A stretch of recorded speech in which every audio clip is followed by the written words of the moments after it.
Hey guys, old Vinny here. Glad to be with you this Sunday morning. Just want to share some things um, from my heart today. Um, I love the Jesus Calling series, and I think this one that I'm looking at today is called Jesus Always. It's devotions from a lady named Sarah Young. It's kind of like when you read them, it's like Jesus is talking to you. You know what I'm saying? It's like his personal message to you. And and when I flip through these, I try to read one most every day. I don't always get it, but I try to. But this particular one is coming up in a few days. Really, um, I don't know, spoke to me. That's the best way I can say it.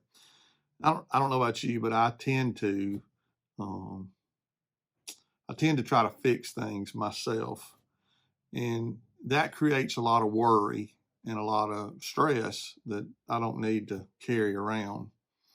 And I guess what struck me about this devotion is the first word was relax. I mean, relax. Just relax. You know, if if we could remember that the creator of the universe, the beginning and the end, the first and the last, loved us so much and cared for us so much and provides for us everything we need, we might be able to relax and trust Him.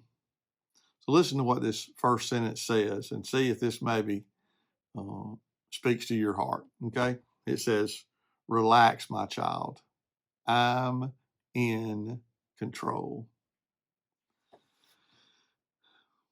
How does that feel to you? To me, it's a reminder that no matter how much I worry, or no matter how much I fret, or no matter how much I try to fix it, I'm really not in control. And it would be a lot more simple for me and a lot easier for me if I would just surrender, you know, just relax in the creator of the universe's arms and know that he's in control. I'm not. There's not a thing I can do. I, I have to trust in my Savior. You know, it doesn't matter about COVID. It doesn't matter about who's president. It doesn't matter who controls the Senate or the Congress. He's in control. And you know, all the things that are happening today are things that we were warned were coming. So relax. God is in control. Listen to what he says next. Let these words wash over you repeatedly like soothing waves on a beautiful beach, assuring you of my endless love. You know, I had a bad motorcycle wreck when I was a teenager. And one of the things that I used to try to do when I would be hurting, you know, because there's a lot of pain. Uh, I got really, really bad busted up in that wreck. And my mother used to say, go to your happy place. And my happy place was on a float at the beach, you know, out in the ocean, just rocking with the gentle waves. And oh, the peace that brought to me, how calming it was for me just to be floating there, you know? Now, for you, the beach might not be a happy place. So you might have a different place that you go to in your mind when you need to be relaxed or soothed. But for me, the beach is a good picture because it reminds me of my experiences as a young person. The thought of finding my happy place and trusting that God is in control is a great sense of relief to me. And it probably is to you too. Listen to what he says next. And this is me in a nutshell. You waste a lot of time and energy trying to figure out things before their time has come. Y'all do that? I'm constantly trying to come up with what I got to do next to get here. You know, I'm constantly trying to figure it out. If, again, a burden on myself that I don't even need to take on because I'm not in control. So listen to that. He says then, meanwhile, I'm working to prepare the way before you. So be on the lookout for some wonderful surprises, circumstances that only I could have orchestrated. Do we do that? Do we spend enough time looking for the great things that God prepared for us? You know, we want to take credit for everything and we want to take responsibility for everything. Let me take that back. We want to take credit for everything. We don't want to take responsibility for nothing. We tend to blame everybody else. But that was a side note, sorry. We need to remember that God has wonderful, amazing, spectacular things in store for us. I mean, you think about this, okay? Man, I want to give my kids everything they could possibly need. I want to provide for them. I cannot stand the thought of them struggling. Isn't that crazy? But you know what? God's the same way toward me. He cannot stand the thought of me struggling. He wants to bless me. And he wants to give me good things. So he's going to prepare good things for me. I just got to look for them. But what am I doing? I'm trying to figure it out on my own and not looking for what God has. I want to encourage you today to know that the creator of the universe loves you and he has great things for you. In spite of what all's going on in our world, in spite of COVID, in spite of the chaos that is this country right now, God wants to give us wonderful things. And he's prepared them for us. We just got to look for them. Then he says this, remember that you are my beloved. I am on your side and I want what's best for you. That's just like a parent, isn't it? You know, he's our heavenly Father after all. And why would we expect anything less from him? He wants what's best for us, just like you want what's best for your kids. And I want what's best for mine. This message is probably more for me than it is anybody. I needed to be reminded today that he is in control. And he does have good things for me. And he's got a plan for me. I just have to look for the surprises he has for me along the way. What an encouraging thought. Listen to what he says next.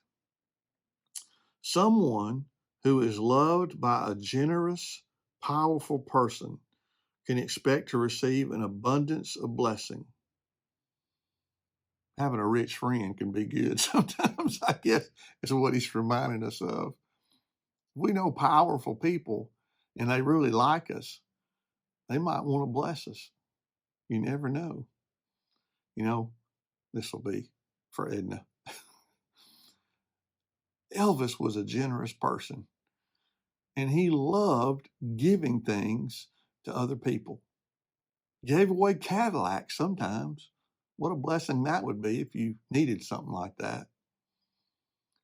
But if somebody here on earth has power and money and can bless us, how much more can our Heavenly Father bless us who has everything? Listen to what he says.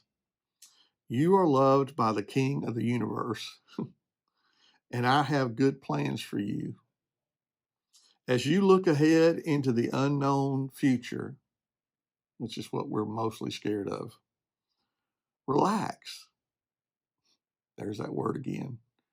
Relax in the knowledge of who you are. And then listen to this part. The one I love. Being reminded that God loves us. That's important. There's nothing we want more in this world than to be loved, to be respected and appreciated, and to just feel like somebody cares about us. In the society we live in today, there's so much hate and so much hurt. People just need to be loved. But right now, the devil's having his way, and hate is what's winning, not love. I want to encourage you today to be kind. Just because you don't get your way don't mean that you have to be mad and mean. You still be kind. Cost you nothing to be kind and to love people. So think about that. Then he says this: as you look ahead into the unknown future, relax in the knowledge of who you are, the one that I love. Then he says, cling to my hand and go forward with confidence. You know, not being able to see what's coming and taking a step is scary. I can remember an illustration that a friend of mine used to use in a message about faith and taking a step. And it was a story of a little boy that was trying to go out, had to go out to the barn at night to get something. And he kept trying to shine his flashlight all the way out to the barn, but he couldn't see the barn because it was too far away. And he was scared. So his dad said, don't shine your light at the barn, shine your light at the ground so you can see where you're going. And take one step and then shine it a little further and take another step. And after each step, you get closer and closer to your destination. And eventually, you'll get to the barn. Sometimes we don't know what what God has in store for us. We don't know what the world has in store for us. We don't know what's going to happen to us. So we just have to take one step at a time and try to follow what God wants us to do, what he shows us to do.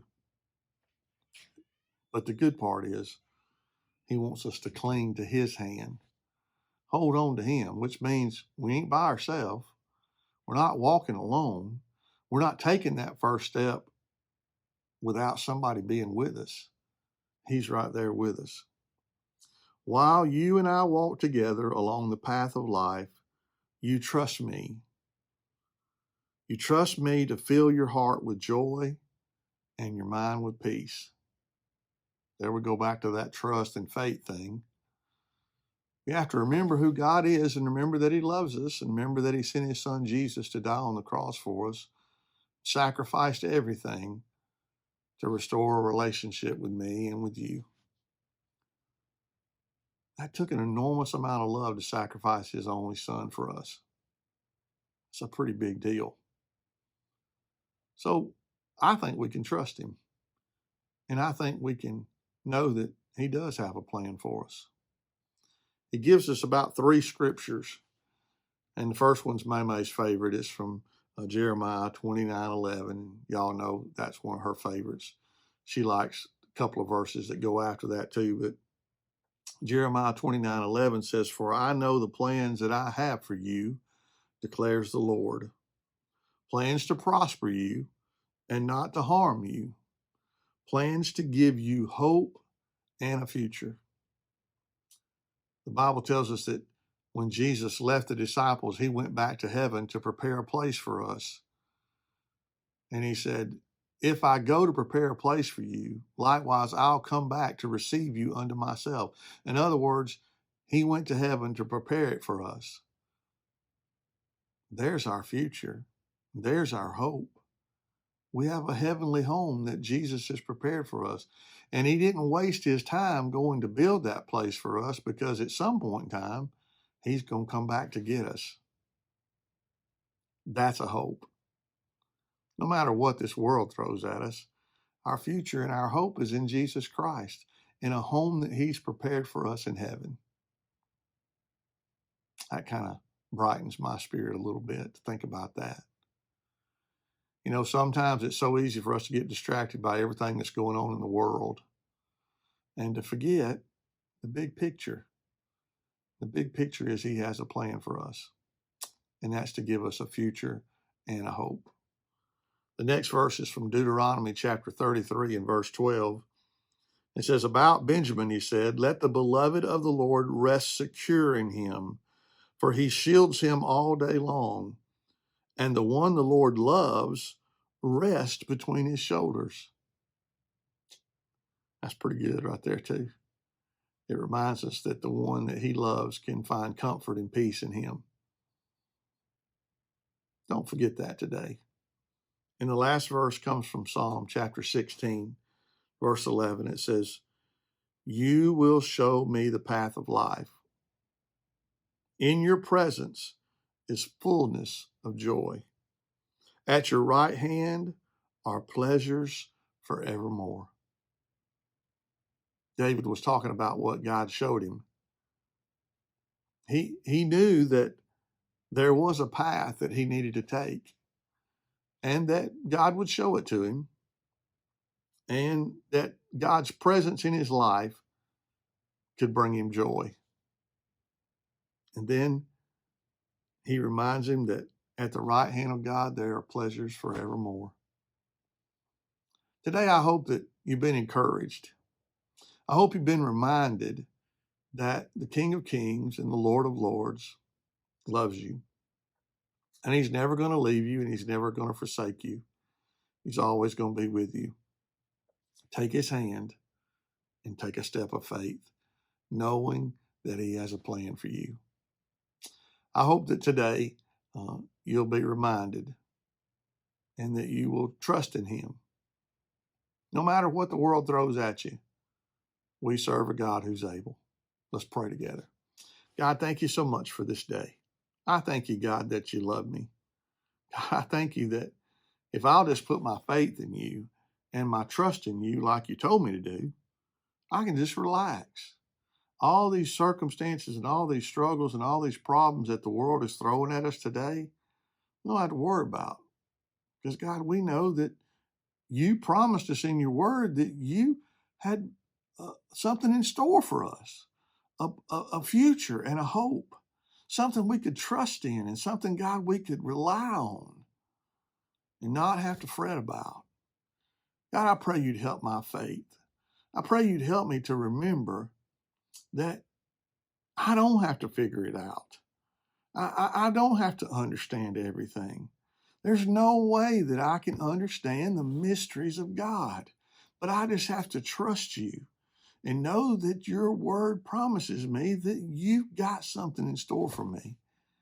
God, you told us that you were going to heaven to prepare a place for us, and that one day you would come back to get us so that where you are, we can be also. God, help us to remember that and help us to rest in that today. I pray, God, that everything we do today will honor you. Help us to be kind and help us to love one another and encourage one another as the time draws near for your return. It's very important, God, that we focus on you and that we love you. And I pray, God, you'd help me to do that more. Every day, help me to be mindful of your Holy Spirit in me. Help me to surrender my life to your Holy Spirit so that you can work in me, so that you can carve off all those rough edges and that you can prepare me for what you have for me. God, I love you, and I thank you for this time we could share together. Lord, let it be a blessing to someone today. Let them be reminded that you love them and that you have a plan for them, and they can relax in that. For I ask it all in your precious Son, Jesus' name. Amen. Thanks, guys. I hope you had a great time today, and I hope you have a blessed Sunday, and we'll see you again next time. Bye now.